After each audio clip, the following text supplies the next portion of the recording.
Hey, everybody. Michelle is here. I just finished drinking some tea, so excuse me.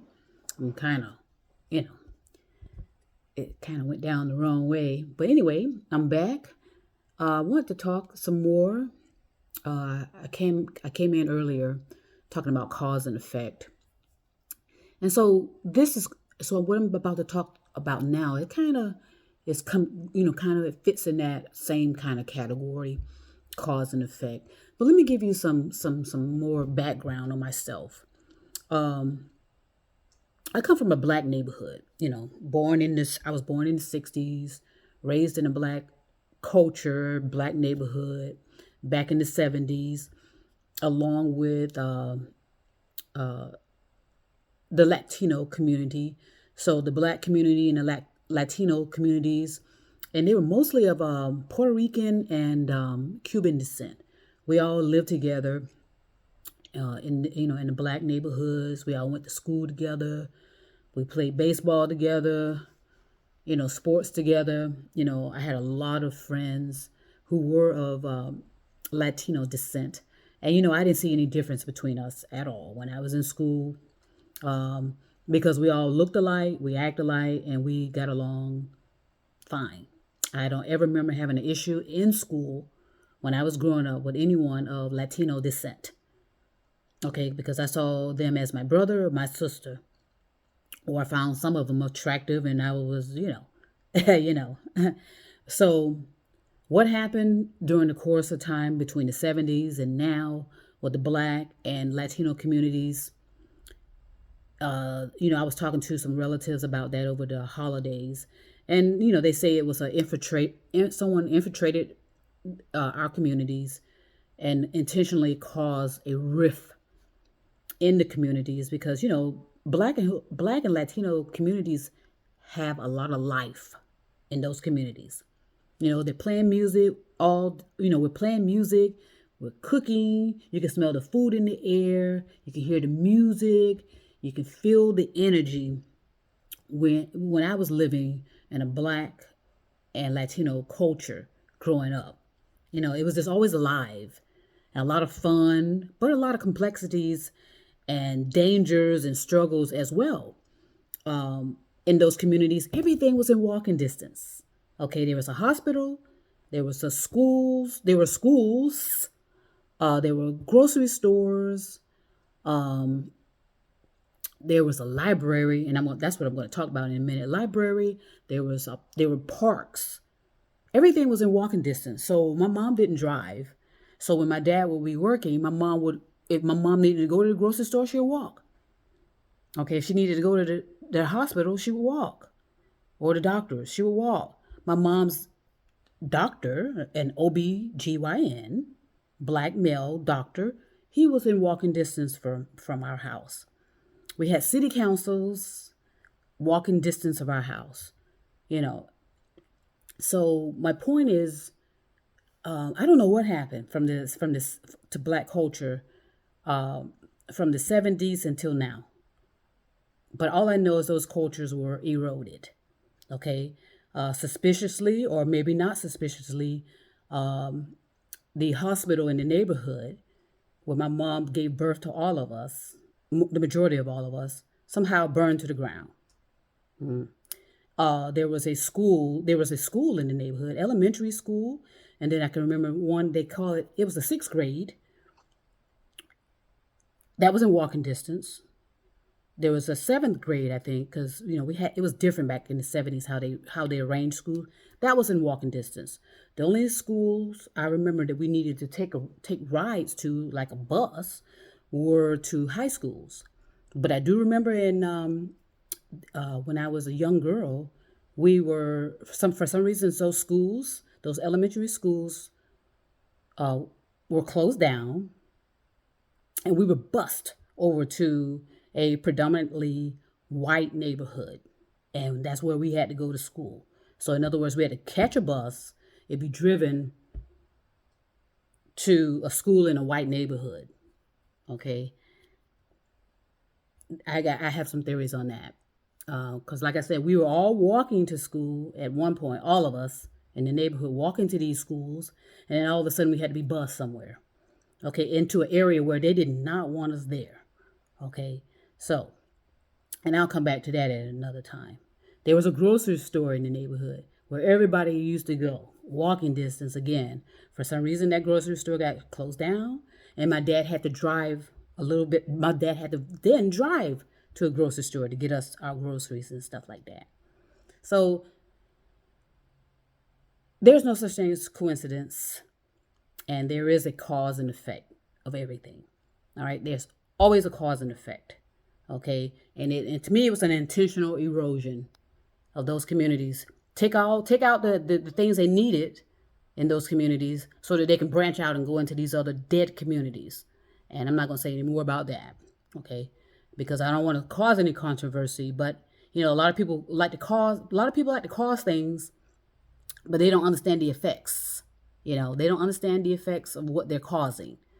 So let's bring this back to the library thing, and I'll talk about that other stuff later, because I'm not trying to stir up nothing, and I'm not trying to be targeted and harassed by my own theories and opinions, which don't mean a motherfucking thing, but yet it can cause people to get all riled up and get concerned about what this black woman is talking about. I already know that. So I can remember as a young girl, believe it or not, we had a library in the neighborhood where I could walk to. I could walk to a library in a black neighborhood. Is that still true today? I doubt it. But anyway, so I can remember I was supposed to do a book report or something. I mean, I always loved going to that library because every time I would go in there, I would find something interesting about, more so about black women, and I was like so amazed. And it was so sad too, because a lot of it was always a legacy of tragedies with these black women black icons back in the day. Billie Holiday, Nita Salome. Oh God, the list can go on and on and on. And I don't want to conjure up their names and keep that stain on their name about their legacy, but it was tragic. For most of those black icons from back in the day, their legacy was a tragedy. And there are many factors contributing to that, which is cause and effect. Cause and effect. And there is no such thing as coincidences as well. So anyway, I can remember going into the library, and I didn't realize I was a visual person. So I always, of course, would go towards books that had pictures in them. And I loved looking at pictures of people from back in the day and how they dress and how they act. And I can remember one day going into the library. I was a young girl. I was still in high school or junior high. I can't remember. But I had to do a book report. And so, and so I went in, and let me just be all real honest. When I was in school, I rarely paid attention, but I was able to pass. I mean, I was really, I was a rebel. I was a troublemaker. I caused a lot of disturbances, and I was called to the principal's office a lot. I was a rebel, a young black female rebel. Get it? I used to fight. Certain type of boys, and I won't say any more about that. And they end up crying and acting like little bitches, and and then I would go into the principal's office. They over there in the corner crying, like I said, and I've damaged them or something. And I'm standing there looking like, well, what the hell is going? Because see, they weren't crying, prior to coming into the principal's office. But as soon as they get in the principal's office and the door closes, these motherfuckers will be crying like babies. And I'm standing there looking like, what the hell is going on? And thankfully my mom couldn't drive at the time because the principal would call my mom's house and say, telling them Michelle's acting up again. Apparently Michelle was acting up a lot. I remember things, but I don't need to talk about it. But anyway, And then, of course, my mom couldn't drive there because my dad would be working and we only had one vehicle, thankfully. Because, honey, you don't want my mama coming in no school. Oh, Lord. You didn't want my mama coming up in no elementary school, dealing with her daughter. So they would tell her what I apparently had done. Cause these little boys over here crying like little bitches, like I injured them or something. And so my mom would say, well, okay, we'll take care of it when she gets home. And thankfully, my mom had so much going on that she forgot about it. She forgot about how I was acting up and stuff. Because back then, uh, they didn't necessarily say that, the parent had to come and get me. They just said Michelle was acting up. And I think I got paddled a couple times, and that we determined that was racially, targeted. They would paddle, only certain people. Come on now, let's just be honest and be real and stop. And everybody stop being so, delusional and acting like things didn't happen. It happened. Okay, I remember everything. Not so much that I remember everything, but I have a visual of certain events. How about that? There are some things I don't remember, and there's a reason for that, and I'll talk about that later. There's a reason why there are certain parts of my life that I don't have very clear memory of. It comes back in pieces because, like I said, everything's stored forever in your subconscious or in your material conscious. Everything's there, and all somebody has to do is attempt to get it out of you. But that can be controversial and not reliable to try to elicit memories out of people. Sometimes you have to know who's doing that, attempting to elicit things, and and it can be projection, and it can be imagination, and it can also be delusional, and that's why it's not used. When you try to force memories out of people, it's not used as facts. It can be distorted. But anyway, thankfully my mom did not come up to the school. She would have been so embarrassing because, oh my gosh, woo, baby. So anyway, like I said, these guys over here crying like little bitches. Michelle's hurt me, and carrying on. And of course, I would get in trouble for it, and blah blah blah, and whatever. And so I would go on my way, because I was a tomboy as well. I thought I was a little boy for the longest. I did. I thought I was a little boy running around and carrying on. But anyway. So I remember when I went into the library, I happened to come upon a book. I think it was a dark color or black colored book, and it had a name on it. I mean, I hadn't seen that book before. It was a big book, and I could tell it was a picture book because I kept thumbing through it. And I said, "Oh, who is this?" And then I looked on the cover, and it said Josephine Baker. I never heard of her before in my life, and I'm like, "Well, who is this?" So I flipped through the pages, and she was a black woman. And when I can remember looking through the pages, because it was a black and white book, black and white pages of pictures of this woman. And I'm looking at this and I'm like, who is this woman? I've never heard of her in my life. I was so fascinated because of the quality of the black and white pictures. It looked like this woman, I said, this woman cannot have existed. You know what I mean? Because like I said, in most cases, the black icon experience was a tragedy, and we all know that from our ancestors, until a certain period of time, it was always a tragedy as to something happening to them that that just wasn't it just didn't sound reasonable. But I am projecting and giving my opinions and theories, and that's all that is. And we're gonna get off that subject, because I don't want to conjure up nothing. But anyway, I can remember looking at those pages, black and white pages of this woman. Her name was Josephine Baker, and all that she had going on in that book. I could not believe it. I was so fascinated, and I checked that book out, and I can remember saying, "Oh my God, I'm going to do my book report on this woman," right? So I can remember going back into school.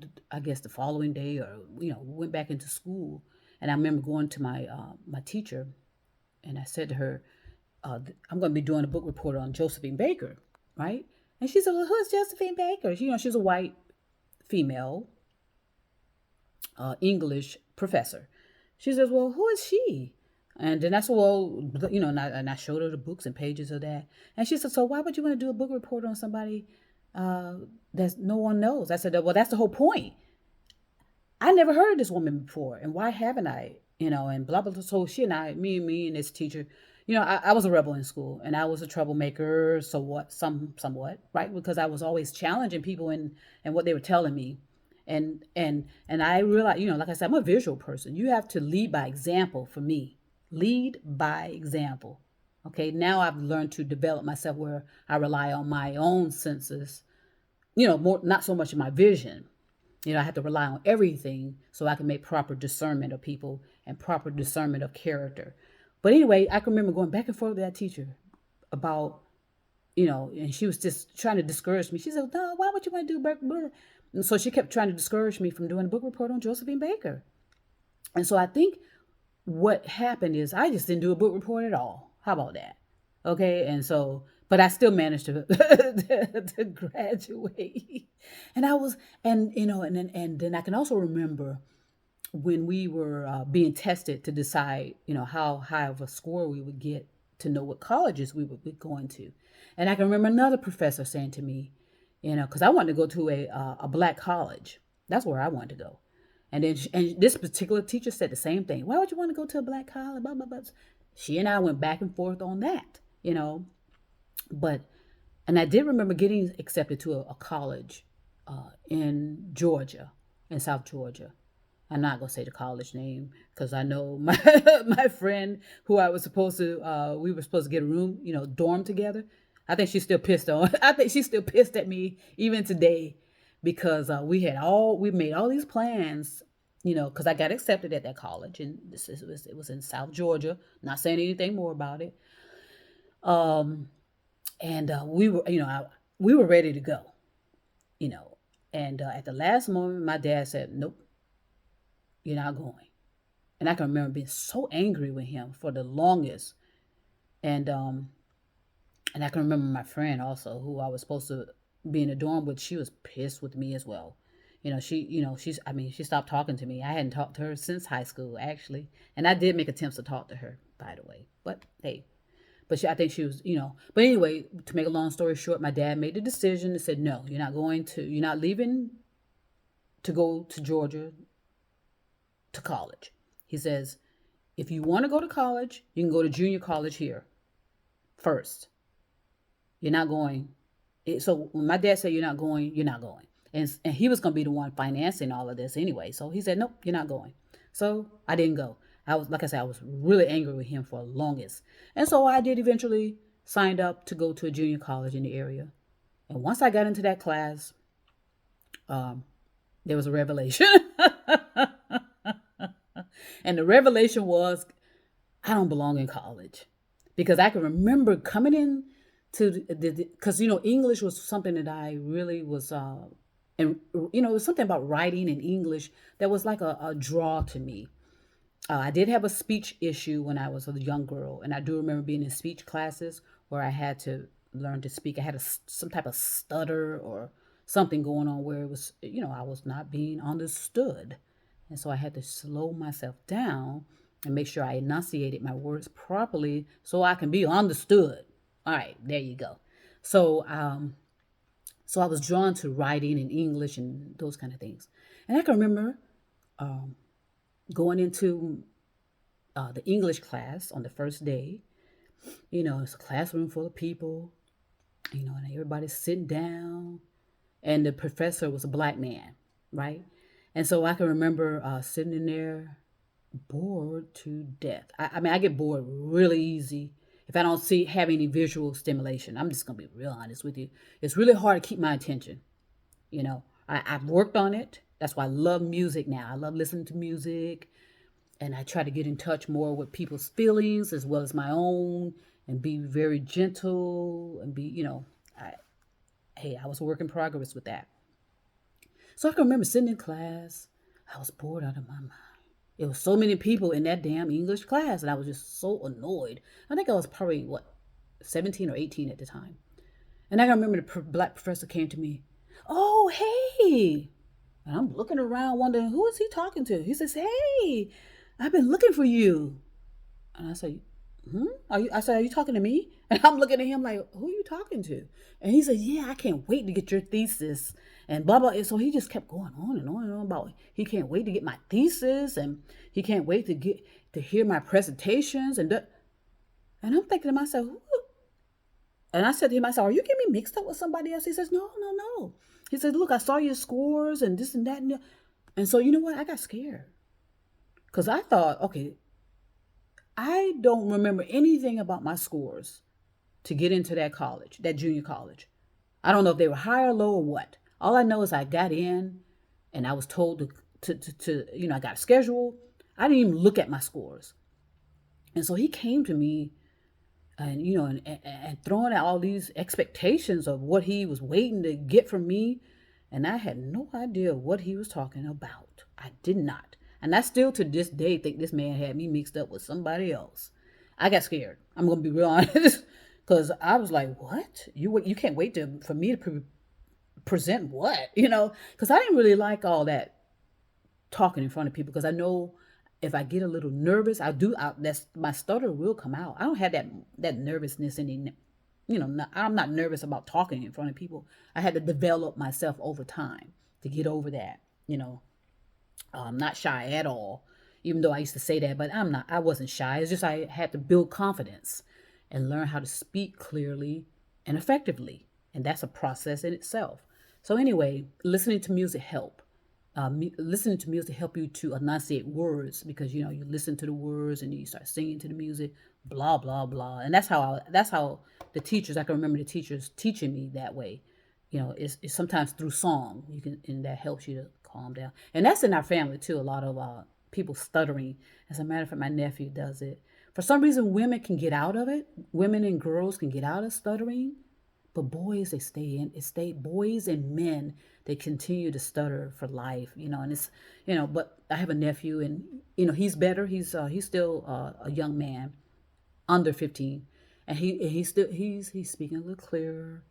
He's slowing down and you can understand him a lot better. But when he gets worked up, like me, because I can get worked up, he starts to stuttering and I do too. Sometimes you can hear it in my speech as well. So when that professor came to me and said to me he can't wait to get this and that from me, and he was impressed with my scores and this and that and the other, sure, I withdrew from that college. I withdrew. I was not about to be a part of none of that. Not at all. And so I'm so thankful to my dad. He was brilliant. He knew damn well I was not going to be sitting my ass down in some class and listening to somebody yapping in my mouth. I mean, in my ears. He knew that I wasn't made like that. He knew I was just like him. I'm a visual person, just like he was. And I need to be working with my hands and I need to see things. I need to be led by example if I'm learning something. So somebody has to be a model for me to learn from them. That's how I was able to develop myself. I'll see somebody that I kind of admire or have a respect for, and I kind of pick up on how they do things, and that's how I was able to build myself up to who I am today. And it's an ongoing process, but I'm still as visionary. Being a visionary, you have to show me vision. That's my dominant, and that it's hard to change that. You have to show me what you want me to do, and then I can do it. But if you're gonna be talking in my ear and think I'm gonna get it, nope. And then some people think I'm misrepresenting their feelings because I'm sitting there, and sometimes I'm just very neutral in my expression, and I had to do that from the last field that I was in. I had to be neutral in my appearance, in my facial appearance, and not to appear to be choosing one side over another. And that's some other bullshit in itself. So, yeah, I had to withdraw from college. College is not for me.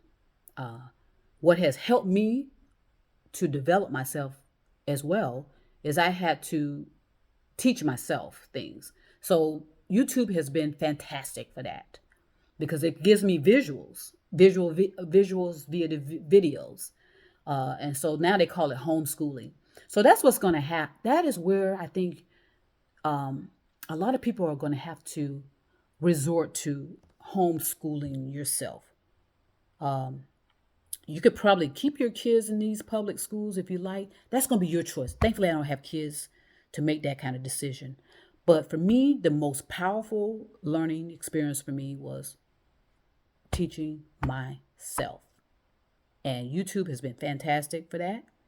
That's why I support YouTube. And I'm not endorsing YouTube, by the way. I'm just saying it's a great tool to be self-taught. You go at your own pace and you do what you got to do. And, I'm getting the visuals of how to do things. That's how I was able to fix stuff around the house here. Fix things I didn't, do things with my hands I didn't know I could do, as far as fixing things. Let me be clear. Let me be clear about that. No. So anyway, I just want to go ahead and share some of that stuff with you. I'll come back later and talk about other things. Everybody just do everything you can to be genuine, and to be reasonable, and be in reality about your situation. Okay, and do everything in your power to get out of what you believe. With what you believe is keeping you stuck, and what you believe is so illogical because it's like fantasy. But anyway, we'll talk more about that. And it's I guess we're gonna get some rain today because it's overcast, and then the temperatures are supposed to drop and get cooler again, and that's what I like. I like some cool temperatures, especially if it's in January. I think we need some cool temperatures, roaming around in the atmosphere. But anyway, everybody have a great day. I want to send peace and love all over the universe, and everybody love, love, love, love, love. Bye.